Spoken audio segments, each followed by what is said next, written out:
1985년작 제타 건담의 초대박으로 대기업이 된 건 좋았는데 그 이후 반다이는 그런 운을 한 번도 맞이하지 못해요. 처음엔 토미노 감독이 없어도 될 것 같더니 잘 안 풀렸고 나중엔 토미노 감독이 와도 잘 안 풀렸지요. 이런 딜레마를 극복한 게 바로 기동사 건담 시드였습니다. 시장 조사 데이터를 바탕으로 고객이 좋아할 만한 요소를 뽑아내고 이를 바탕으로 퍼스트 건담을 철저히 분석하여 21세기판 퍼스트 건담으로 재구성한 이 작품은 일본 애니메이션사에 길이 남을 정도의 데이트를 했지요. 이에 고무된 반다이는 시드의 정식 후속편 기동사 건담 시드 데스티니를 기획합니다. 전작으로 번 돈도 있고 전작이 워낙 흥행했기 때문에 이번엔 정말 작화, 음악 등에 많은 예산이 투입되었고 건담도 더 많이 나오는 화려한 작품이었는데요. 그런데 이런 작품인데도 결과물이 그렇게 신통치 않았어요. 돈을 못 벌었다는 건 아닙니다. 문제는 반응이었죠. 전작 시드는 한국에서도 인기가 상당히 좋았어요. 애니원에서 반영된 것은 물론 DVD까지 발매되었으니까요. 하지만 후속작은 둘 다 이루어지지 않았죠. 물론 전작의 반응이 생각보다 좋지 않아서 후속작을 안 건드린 걸 수도 있지만 한국에서도 시청률이 상당히 좋았다니 그건 아닐 테고 아마 뭔가의 반응을 읽은 게 아닐까요? 일본 현지에서 나오는 시드에 대한 안 좋은 평들 말이죠. 사실 시드는 그 흥행만큼 반발도 강한 작품이긴 한데 인터넷의 반응을 보다 보면 시드에 대한 악평보다는 시드에 대한 악평이 훨씬 많으며 보다 보면 정식 후속작인 시드의 평이 안 좋아서 시드까지 같이 욕먹는 게 아닌가 하는 생각도 들더군요. 물론 시드도 후반에 가면 이야기 전개가 이상해지는 건 맞지만 시대는 그 정도를 넘어섭니다. 이번엔 시대에 대체 무슨 문제가 있길래 이렇게 비난을 받는지를 한번 짚어보겠습니다.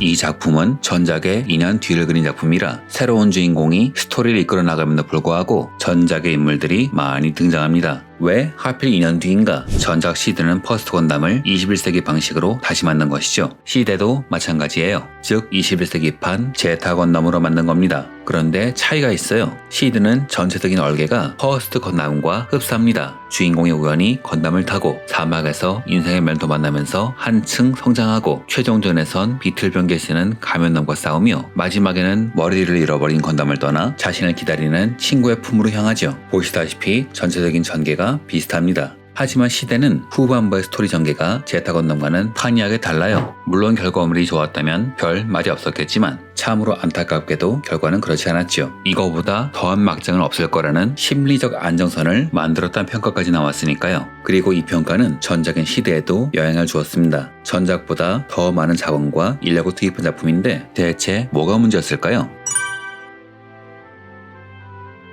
시대가 비판을 받은 이유는 다음과 같은 이유겠죠. 주인공 시나스카가 전작의 주인공들에게 패배하는 시나리오. 물론 이런 시나리오를 쓰지 말란 법은 어디에도 없는데 이러면 높은 확률로 초반 주인공에 몰입한 팬들이 방황하게 되며 작품을 보면서 계속 생각하게 됩니다. 보통 이런 이야기를 하면 나오는 게 수수께끼로 점철된 에반게리온 같은 작품인데 저는 에바는 비밀이 많아서 추리하는 재미가 있는 작품인 반면 시대는 이해할 수 없는 사건이 넘쳐서 혼란스러운 작품이라고 봐요. 이런 방식은 건프라의 고객인 시대들에겐 별로 좋은 방식이 아니죠. 즉 여러 가지 의미로 제대로 된 각본이 아니란 거예요. 사실 이건 많은 작품에서 일어나는 문제인데 건담과 같이 인류 스태프를 쏟아부은 작품이 이런 기본기도 못 지켰다는 게 말이 안 되고 게다가 전작의 준수한 퀄리티를 보면 쉽게 이해가 가는 결과물은 아니죠. 보통 팬덤에선 각본가인 고 모로사와 치아키 씨에게 화살을 돌리는 것 같아요. 신 아스카의 성우인 스즈무라 케니치 씨에게 악감정을 가져서 이렇게 했다는 이야기가 있는데 전 생각이 좀 다릅니다. 이게 무슨 동인지도 아니고 막대한 예산과 인력이 움직이는데 이걸 각본가 한 사람이 좌지우지 할 수 있을 리 없지요.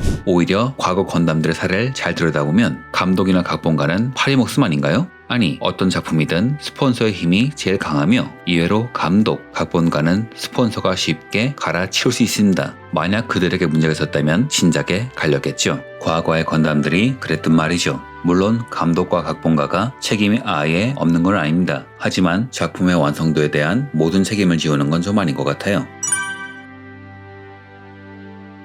자, 그럼 이 작품이 대체 뭐가 문제인지를 봐야 하는데 결론부터 말하면 스토리가 이상해요. 하나부터 10까지 말이죠. 이 작품의 모든 문제는 신 아스카라는 주인공에서부터 시작합니다. 주인공의 행동이 불분명하니 드라마의 개연성이 없어지고, 드라마의 개연성이 부족하니 주제가 불분명하고, 주제가 불분명하니 결론도 이상해지는 거예요. 신 아스카는 제타 건담의 카미오와 같은 포지션이에요. 특유의 성격, 부모를 잃어버린다는 점은 카미오의 배경에서 따온 것이죠. 다만 카미오와 근본적인 차이점이 있는데, 제타 건담과 달리 신은 주인공에서 강판당하고 말지요. 말은 3명의 주인공이라고 하지만 신은 중반에 주인공 역에서 탈락하고 이야기의 중심은 키라가 있는 삼척 동맹으로 옮겨갑니다. 이건 제타 건담 기준으로 보면 카미오가 아무로로 교체된 수준이죠. 제타 건담 진행 도중 토미노 감독은 건프라를 더 팔기 위해 아무로에게도 건담을 태우란 스폰서의 지시를 받습니다. 하지만 이러면 카미오의 비중이 확 떨어져 버리죠. 그게 내러티브가 망가질 수 있는 거예요. 그래서 토미노 감독은 건담을 태우긴 하되 외형은 전혀 건담이 아닌 델타 건담 릭 디아스에 태워 스폰서와 작품 모두를 지켰습니다. 아니, 어쩌면 스폰서는 화가 났을지도 모르겠네요. 그럼 후쿠다 감독은 이걸 몰라서 바꾼 걸까 하고 생각할 수 있을 텐데, 퍼스트 건담을 철저하게 분석해서 시대를 기획한 사람이 저 같은 일반인도 아는 제타 건담 주인공 교체 사건을 모를 리가 없지요. 게다가 본인도 사이버 포뮬러 제작 시절 비슷한 고생을 했습니다. 주인공은 카자미 하야토인데 정작 팬들은 블리드 카가를 주인공 취급했거든요. 그것 때문에 시달린 사람이 주인공 교체 위험성을 모를 리가 있겠어요?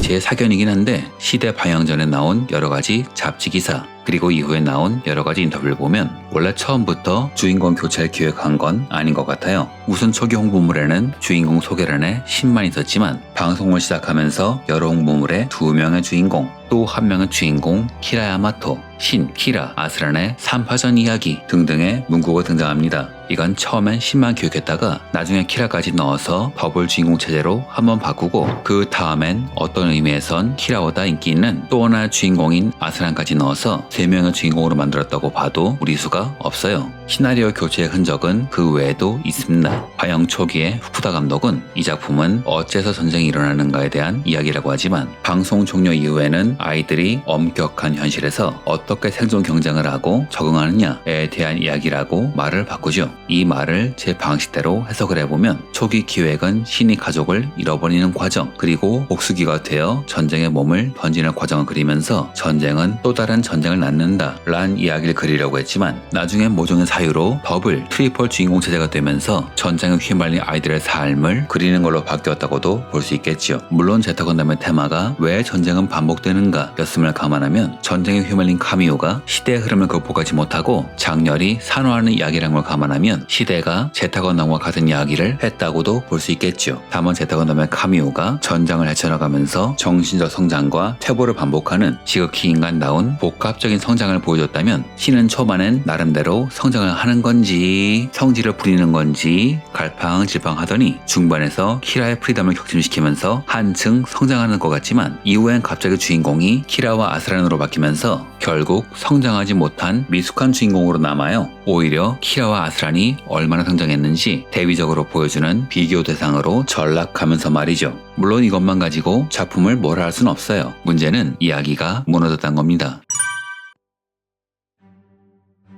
이 작품은 드라마도 이상해요. 시대의 주제는 평범한 인간 내추럴과 유전자 조작 인간 코디네이터 간의 대립인데요. 이 작품은 후반까지 내추럴을 대변하는 캐릭터가 없습니다. 굳이 따지자면 아크엔젤의 크루들이 내추럴이긴 하지만 에이스 파일럿이 코디네이터니 대립 구도에 서기는 어렵죠. 후쿠다 감독은 훗날 대담집에서 시대의 결과물은 원래 의도긴 하지만 초기에 상정했던 캐릭터상이 제작 도중에 변천되었으며 키라, 라크스, 듀렌달 외엔 다 바뀌었다고 말합니다. 이걸 말 그대로 해석해보면 듀렌달이 최종 보스인 결과물은 원래 의도지만 캐릭터상이 바뀌어서 이야기가 달라졌다 라고 볼 수도 있겠네요. 전 시대의 결과물이 초기 기획이란 생각이 안 듭니다. 초반에 이야기를 끌어나가는 것은 자프트 소속의 미네르바라는 사람이죠. 즉 이번 이야기는 전편과는 달리 자프트가 주인공이며 이들을 삼척 동맹과 네오라는 수수께끼 인물이 가로막지만, 갑자기 주인공이 바뀌면서 주역들은 키라와 아스란을 돋보이게 하기 위한 도구로 전락합니다. 갑자기 키라가 속한 삼척동맹이 이야기의 중심으로 바뀌는데 문제는 이야기의 주도권은 키라가 가져갔는데 정작 보스는 듀렌달이 그대로인지라 오히려 갈등 관계가 애매해져 버리죠. 결과적으로 신과 듀렌달의 갈등 관계에 키라가 속한 삼척동맹이 뛰어들어서 다 때려잡고 권력은 자기가 독차지하는 알 수 없는 이야기가 된 것이죠. 여기에 더불어 아스란이 알 수도 없는 이유로 자부트에 합류하더니 알 수 없는 이유로 다시 자부트를 떠나 키라의 삼척동맹에 합류하는데 이건 아무리 봐도 아스란을 주인공 일행에 합류시키기 위한 억지 전개로밖에 안 보이죠. 그러면 차라리 키라와 듀렌달의 구도가 되면 깔끔할 텐데 정작 보스인 듀렌달은 미네랄버 크루였던 레이 가족이죠. 그것도 한 번은 미네랄버를 배신하고 듀렌달의 수송자가 되더니 갑자기 돌변해서 듀렌달을 죽인 겁니다. 이 과정은 전혀 이해가 안 돼요. 적어도 제겐 말이죠.